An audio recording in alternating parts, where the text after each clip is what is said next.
सांपों का गांव। कल्पना कीजिए एक ऐसे गांव की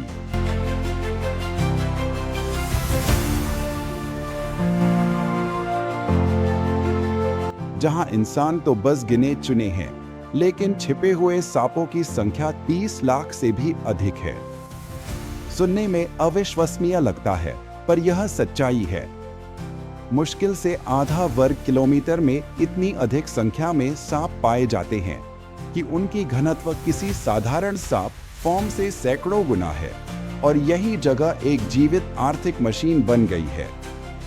विडंबना यह है कि सांप, जिन्हें आमतौर पर खतरनाक माना जाता है, यहाँ जीवनदायिनी दवा और आर्थिक शक्ति का स्रोत बन चुके हैं। मांस, सांप की शराब और दुर्लभ विष जैसे उत्पाद न सिर्फ घरेलू बाजार में बिकते हैं, बल्कि निर्यात भी होते हैं। परंपरा और आधुनिक अर्थव्यवस्था का यह अनोखा संगम इस गांव को एक अद्वितीय प्रतीक बना देता है, जहां समृद्धि और खतरा दोनों साथ साथ सांस लेते हैं।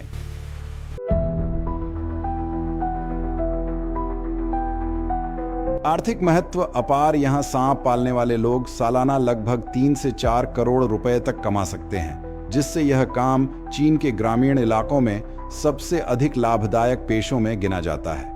इनके मुख्य उत्पाद हैं सांप का मांस, जिसमें प्रोटीन भरपूर और चर्बी कम होती है, सांप की शराब, जिसकी हर बोतल का दाम लगभग 60-70 हजार रुपए तक पहुंच सकता है, जिसे एक तरफ पेय माना जाता है तो दूसरी ओर पारंपरिक औषधि भी, और सांप का जहर, जिसे तरल सोना कहा जाता है, जिसकी कीमत 4,000 से लेकर 60,000 रुपए प्रति ग्राम तक हो सकती है, प्रजाति के अनुसार। एक बोतल सांप की शराब की कीमत किसी नई एसयूवी कार के बराबर हो सकती है, जबकि जहर की कीमत सोने चांदी जैसी धातुओं से भी कहीं अधिक होती है।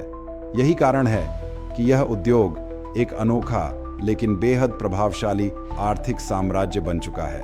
यह तुलना साफ दिखाती है कि सांप की असली ताकत क्या है। कभी डर और खतरे का प्रतीक रहा यह जीव, आज इंसान के हाथों में जीवित सोना बन चुका है। सांपों का प्रजनन और पालन पोषण। मादा सांप लगभग 9-10 महीने की उम्र में प्रजनन शुरू कर देती है। हर बार में वह 12 से 21 अंडे देती है, जिनका ऊष्मायन लगभग 30-35 दिन तक होता है। अंडों को मिट्टी और रेत के मिश्रण में रखा जाता है, जहां नमी 25-30% और तापमान लगभग 27-28 डिग्री सेल्सियस बनाए रखना जरूरी है। सही देखभाल के लिए अंडों की 75 दिनों तक लगातार जांच करनी पड़ती है, ताकि फूटने की दर बेहतर हो। नवजात सांपों को शुरुआत में एक बाड़े गैबिन पिंजरे में लगभग 80 की संख्या में पाला जाता है।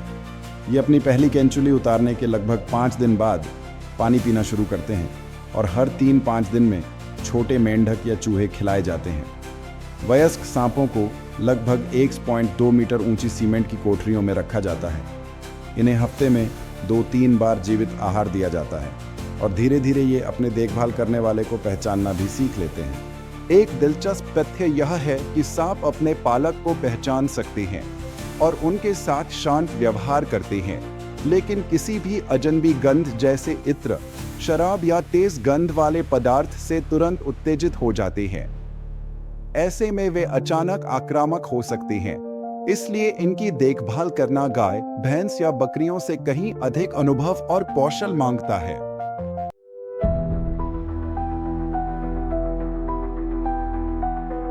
सांपों की कटाई और प्रसंस्करण की चक्र। सांप का मांस सामान्यतः नर सांपों से प्राप्त किया जाता है जब वे लगभग 5 महीने से 1 वर्ष की आयु तक पहुंच जाते हैं और उनका वजन 1.1 किलो से अधिक होता है। इस अवस्था में मांस की गुणवत्ता सर्वोत्तम मानी जाती है। सांप की शराब, स्नेक वाइन, सांप और औषधीय जड़ी बूटियों को 40-60% चावल की शराब में डालकर बनाई जाती है।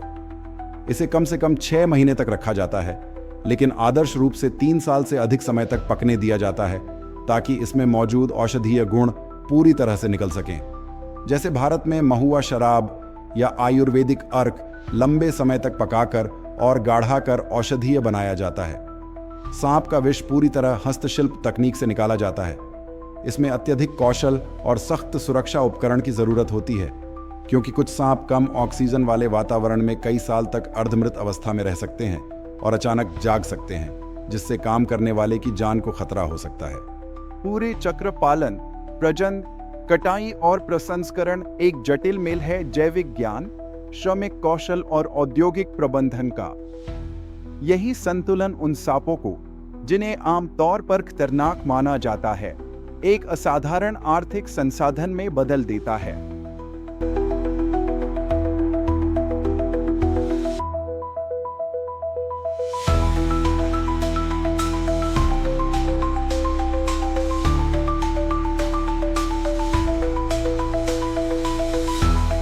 सांपों का औद्योगिकरण। आज चीन में सांपों के फार्म पूरी तरह औद्योगिक पैमाने पर बदल चुके हैं। हजारों वर्ग मीटर में फैले इन फार्मों में एक ही समय पर लाखों सांप पाले जाते हैं। यह अब कोई व्यक्तिगत शौक नहीं रहा, बल्कि एक सुपर फार्म मॉडल है जहां पूरा प्रबंधन डिजिटल हो चुका है। आधुनिक तकनीक का भरपूर उपयोग किया जाता है।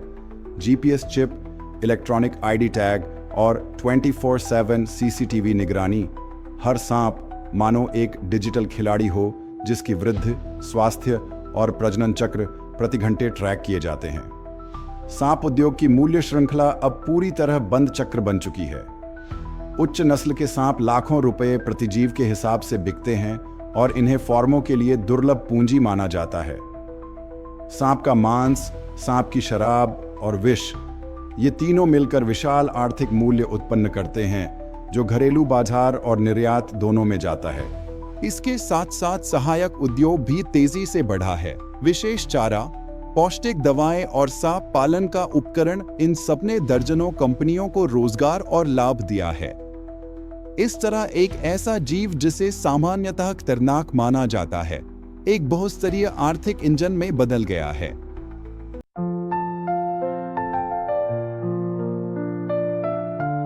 उपभोग और निर्यात का बाजार। चीन में सांप उद्योग केवल पालन पोषण तक सीमित नहीं है, बल्कि यह उपभोग और निर्यात का एक विशाल बाजार भी है। हर वर्ष लगभग 85-80 लाख किलो सांपों की कटाई की जाती है, जिनमें से लगभग 40% पारंपरिक सांप सूप में प्रयोग होता है, एक प्रसिद्ध व्यंजन जिसे सर्दी जुकाम से बचाव और रोग प्रतिरोधक क्षमता बढ़ाने के लिए जाना जाता है। बाकी हिस्सा सांप की शराब और विष में बदलता है। ये दोनों अत्यंत महंगे उत्पाद हैं, जिनकी औषधीय कीमत बहुत ऊंची मानी जाती है और जिन्हें जापान, कोरिया, अमेरिका और यूरोप जैसे देशों में निर्यात किया जाता है। चौंकाने वाली तुलना यह है कि 1 किलो सांप का विष चांदी या यहां तक कि प्लैटिनम से भी अधिक महंगा हो सकता है, जबकि एक बोतल सांप की शराब की कीमत किसी बेसिक लग्जरी कार के बराबर हो सकती है। इस तरह जो प्राणी पहले खतरनाक माना जाता था, वही आज धन और प्रतिष्ठा का प्रतीक बन गया है। यह पूरा बाजार संस्कृति, पारंपरिक चिकित्सा और आधुनिक अर्थव्यवस्था का अद्भुत संगम है, जिसने सांप पालन को दुनिया के सबसे अजीब लेकिन अत्यधिक लाभकारी उद्योगों में से एक बना दिया है।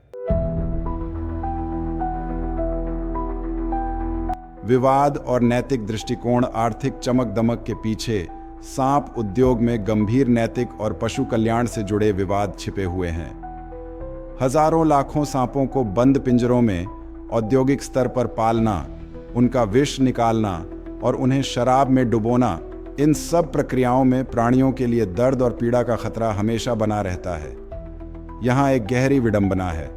जो जीव कभी इंसान के लिए खतरा माना जाता था, वही अब एक आर्थिक मशीन बनकर उपभोक्ता बाजार और औषधीय मांग की सेवा कर रहा है। इसके साथ ही चीन के धनी और अभिजात वर्ग ने सांप की दौड़, सांप की शराब और दुर्लभ प्रजातियों को प्रतिष्ठा और रुतबे का प्रतीक बना लिया है। यह वैसा ही है जैसे कोई भारत में लग्जरी कारों, हीरे जवाहरात या अनमोल कलाकृतियों का संग्रह करता है। नतीजा है एक ऐसा विलासी लेकिन विवादित बाजार, जहां आर्थिक शक्ति और नैतिक प्रश्न आमने सामने खड़े हैं। जीव विज्ञान और सांपों की विशेषताएं। अपनी अद्वितीय जैविक विशेषताओं की वजह से सांप औद्योगिक पालन के लिए एक आदर्श प्राणी माने जाते हैं। ये प्रायः कम बीमार पड़ते हैं, लंबा जीवन जीते हैं और आसानी से प्रजनन करते हैं, जिससे फार्मों को स्थायी और भरोसेमंद नस्ल उपलब्ध रहती है। इनका कायांतरण, केचुल उतारना भी बेहद नियमित होता है। छोटे सांप लगभग हर महीने 28-30 दिन और वयस्क सांप 1.5 महीने 35-45 दिन में अपनी केचुल बदलते हैं। यह क्रमबद्ध प्रक्रिया उनके स्वस्थ विकास की गारंटी देती है। खुराक मुख्यतः जीवित जानवरों जैसे चूहे और मेंढक होते हैं। साथ ही पिंजरों की साफ सफाई पर विशेष ध्यान दिया जाता है ताकि संक्रमण और रोग से बचाव हो सके। एक रोचक तथ्य यह है कि सांप अपेक्षाकृत साफ सुथरे जीव होते हैं। इनका मल सूखा और लगभग बिना गंध का होता है। यही कारण है कि बड़े पैमाने पर पालन में ये कहीं अधिक उपयुक्त साबित होते हैं, जबकि आम धारणा में सांप को केवल खतरनाक और गंदा प्राणी माना जाता है।